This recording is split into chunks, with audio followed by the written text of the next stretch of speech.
and welcome to the Dancing Bear Enlightenment Academy Holistic Transformation Podcast. Today, our wonderful guest is Dr. Unnati Jain.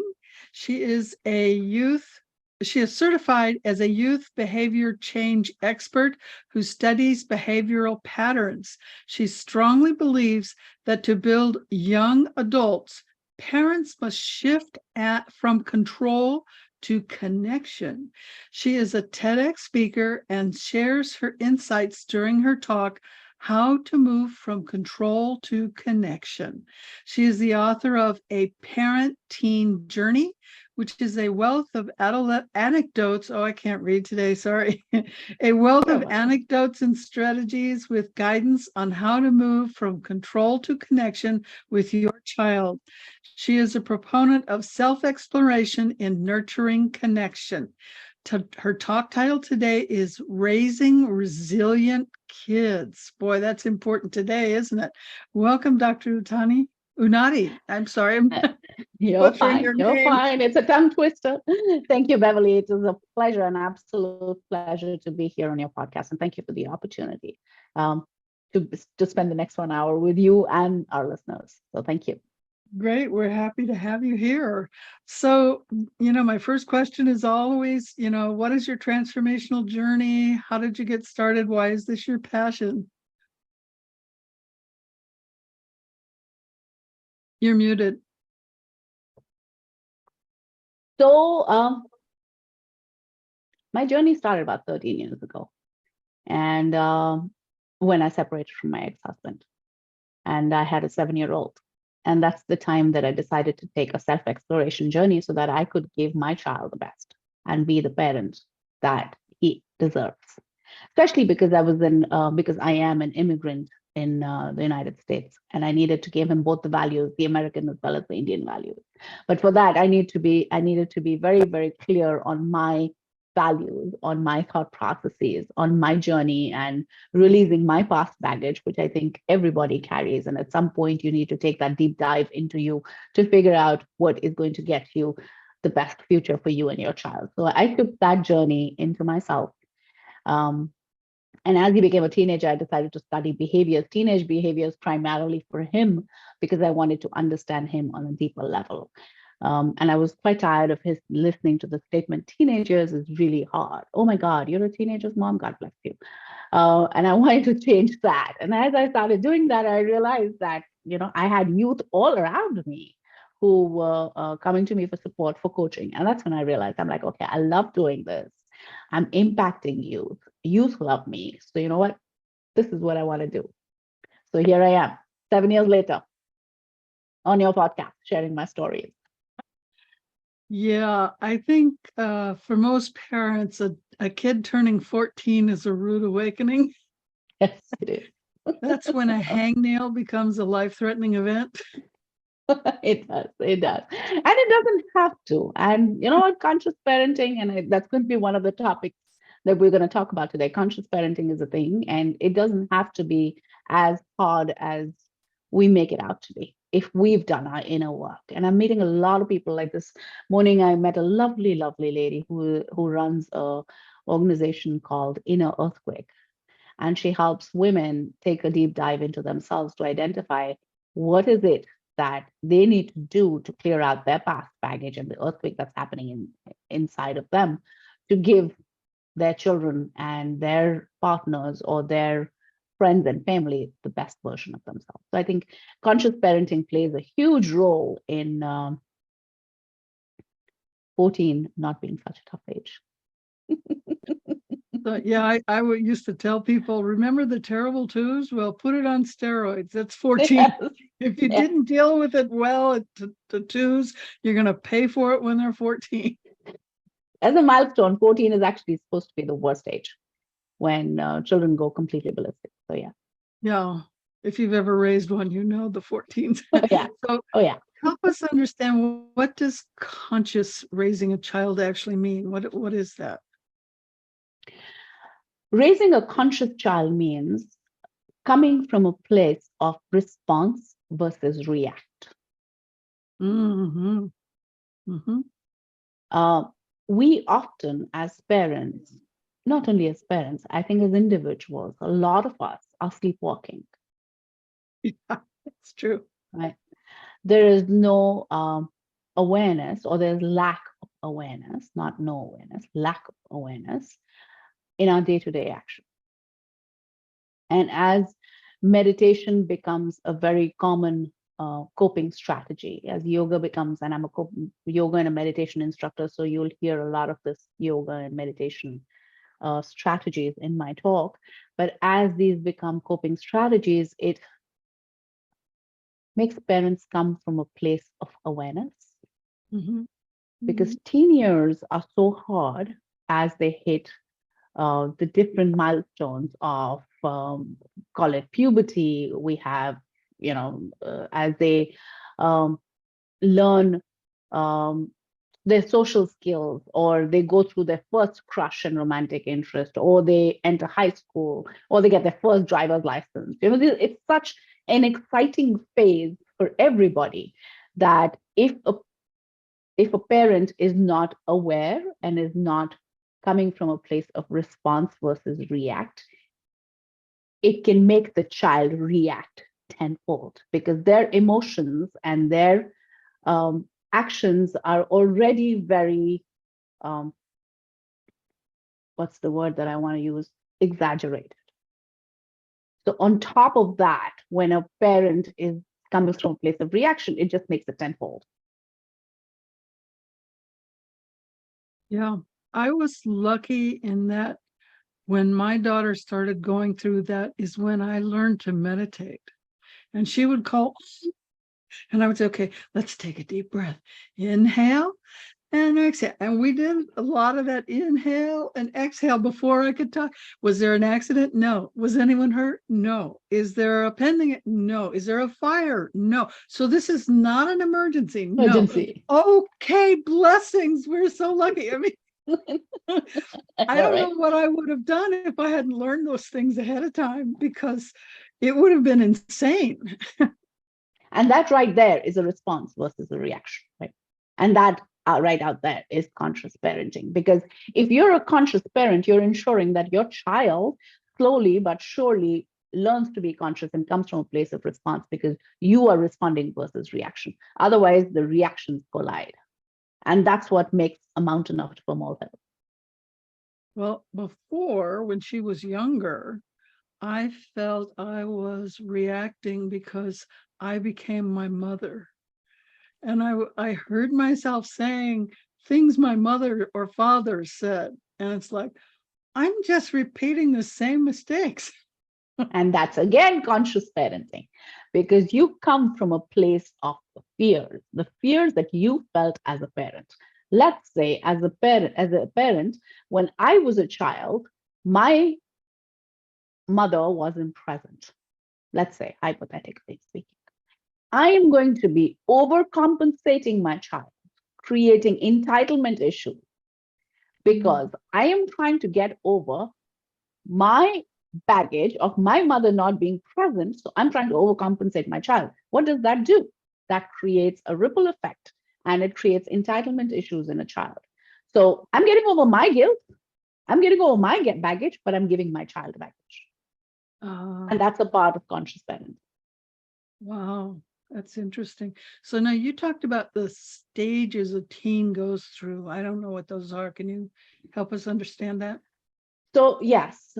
So teens go through various milestones. Let me just divide them by age. Between 12 to 14 is a time where they go through a lot of parental conflicts, because they are hitting puberty, and some hit late and some hit early. Puberty is not a common milestone on a teenager. I mean, it can happen at different ages, but it's a crucial phase when a teenager's body undergoes physical changes, including the development of secondary sexual characteristics, like breast growth in a woman, in a girl, facial hair in a boy, and the voice deepening. So that's something that happens between 12 to 14.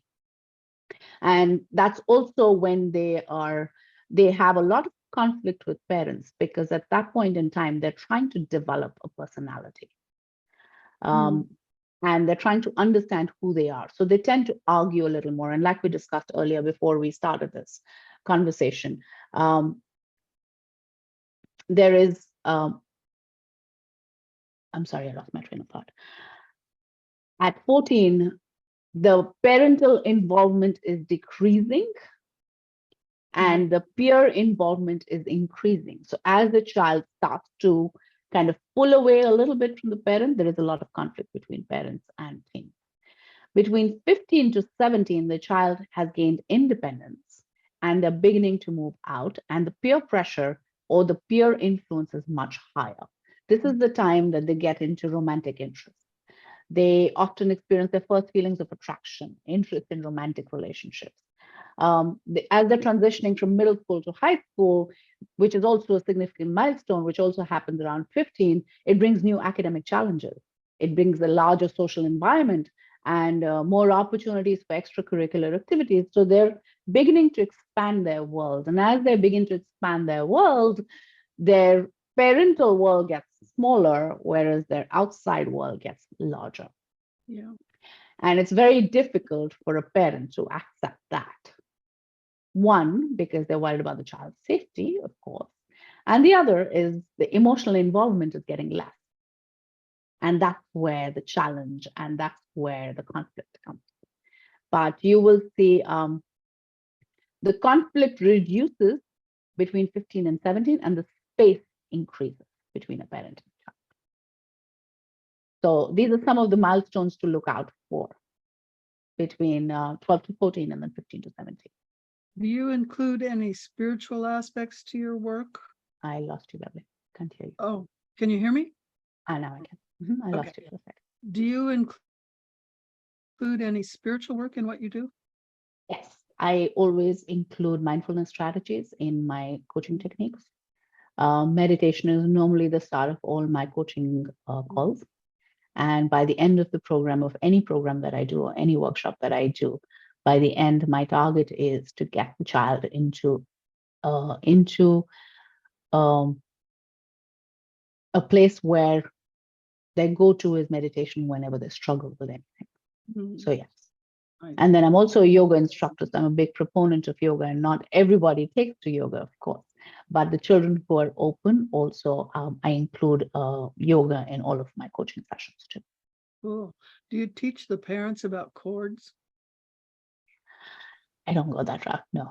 Okay. I haven't touched that. I haven't touched that. I'm aware of it, but I haven't touched it. When I learned about chords for the first time and I pulled the chords, I called my daughter and I said, "How are you feeling?" She says, "I don't know what just happened, but I feel so much better." I said, "I just released all the chords I had in you." And she felt it. She knew it. It made a big difference pulling all those. It does. I don't go that route because I'm not certified in it. I'm aware of it. I practice it myself, and I do it on my own for myself, but I don't. You don't teach I it don't to teach other it. people. No, I don't teach it. Yeah, I just know for in my own journey, I only have one kid. I don't have the experience you have, but I know that made a big difference when I released the chords. Yeah, not every parent is open to that too. Yeah. I think because I mean, only people who are very conscious and who are in the spiritual world will be open to that. Otherwise, people look at you like, "Are you crazy?" Yeah, I know. I don't do know what you're talking about. acupuncture and I'm kind of weird and out there, and I can only go so far. Depends on the patient. They have to bring it up. Correct. You and I can do it, but I think not everybody's open to that. Yeah, so I understand that one. You have to go within the person's belief system. So now, do you coach? I know you coach the parents. You coach both the parents and the teacher. The teen. Do you coach them together, or do you do it one-on-one, separate, or how does that work? So I do all. It depends on the on where they are in their journey. Depends if the parent is struggling, or if the parent is struggling with the growth mindset, or the parent is struggling creating a relationship with the child. Then I start with the parent, or I start with the child. And when I feel like we need a session between the parent and child together, then I do it together. So it really depends on where the family is and where the child is. Okay, that works. Yeah. Okay, so today we could talk probably forever just on this, but what are some of the biggest issues that you're seeing today with parents and with the teens? So let's talk about teens first. What are the challenges that I'm seeing? Social media, entitlement, low self-esteem, low confidence. Um, they struggle a lot during transition when they're transitioning from middle school to high school, from high school to college. Another thing that I want to point out, which I think is very important, and I hope the listeners get this, is when we feel that the child has turned 18 and it's time for them to go, that's not true. A child at 18, when they go to college, they need your hand holding because they're going from a completely protective environment to a completely unprotected environment. And if they don't have the right guidance, they tend to fall into bad company. So if when a child turns 18, please do not let go of them. Yes, sure, give them 6 months to enjoy college life. Absolutely, let them go do whatever they want. But after 6 months, they need the same guidance that they or maybe more guidance than they've ever needed when they're in college, because they're so exposed to various things that if they don't have the right guidance, they come out of college with really no purpose. But the 4 years of college are extremely important and extremely necessary for a parent to be there. Yeah, I think when my daughter graduated from high school and went into college, we became closer. Yeah. Yeah, that's true. Yeah, because in high school, you're told what classes to go to, when to go, who your teacher will be. College, you have multiple teachers. You have to pick which teacher you want. Which do I want to take 18 units or 16 or 12? You know, how busy do I need to get a job? You know, there's a lot of big life decisions you have to make at that age. Yes. And I'm launching a course on parenting through teen years, which covers primarily between 12 to 21. And I'll be launching that hopefully by 1st of September. And I request everybody to look out for that course, because that course really is a complete guidebook of how, um, taking you through the teen years. It has assessments of where you are. It has videos. It has activity sheets. It'll tell you. It has a discussion forum, so all parents can join hands together and come to have a discussion around the common problems. So look out for that course. It's coming very soon on first. Hopefully, we'll launch it 1st of September. So do you help people, parents particularly, understand that the brain is not fully mature until 25? Yes, I do. I do, and it depends. I think culture also has a lot to play, Beverly, and I think this can be a completely different conversation. Culture also has a lot to play in a role to play in the way we raise our children and the way we manage teen years. But here is what I will say to everybody out there: high school is extremely, extremely hard for your child. Go easy on them. Yeah. They're fighting bodily changes, they're fighting emotional changes, they're fighting psychological changes. On top of that, they have peer pressure, they have bullying. They don't know who they are. They're trying to identify who are their friends, who can they associate with, what career they need to take, what classes do they need to take. Go easy on that. High school is very, very hard. Yeah. Who can you trust and not trust? And yeah. And they're shaping their personality at this point. So again, conscious parenting is extremely important at this point. Do your inner work. Go to your roots. Identify what your limiting beliefs are. Identify what your baggage is. Clear out that baggage so you can be present for those 4 years that your child truly, truly needs you. Yeah, a lot of people start working. The moms aren't home anymore if they were fortunate enough to be home. And then they leave because they say, oh, the kids don't need me anymore. And actually, that's not true. Not true. My son is 19 and he needs me more than anything. And there are times when he will call me up and he will speak to me and ramble. And I just put myself on mute because as a parent, sometimes, the urge of advice comes into your mind. I just put myself on mute. I'm like, I don't need to talk right now. Like last night, he called me at 11 o'clock and he says, Mom, can I talk to you? It really was a monologue. And I really had to put myself on mute and he kept talking.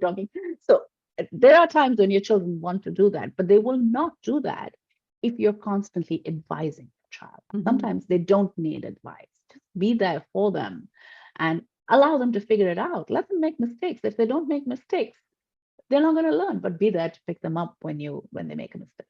Yeah. Yeah, I'll never forget the 2 a.m. call. Oh yeah. My daughter was the driver to a outdoor concert, and she had a fanny pack and she put it on the ground and someone stole it and her car keys. Mom, can you come pick us up? And the smallest thing, their world falls apart. It's like somebody is dying. So my first question used to be when my son was a teen, like, are you safe? Are you okay? Is everybody around you safe? Okay, now we can talk. Yeah. Yeah, it's quite a journey, and I feel for people that have multiple kids. I know, I know, I I know. only had And they all need one. to practice yoga and meditation. I also only have one. I think when you have more than one, it's really challenging. Well, I didn't have to go through it, so I wouldn't even know how to do it.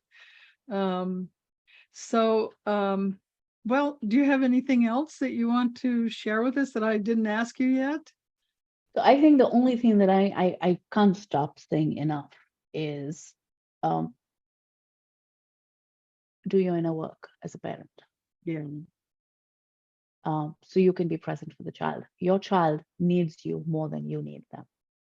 And not today, not yesterday, for the rest of their life.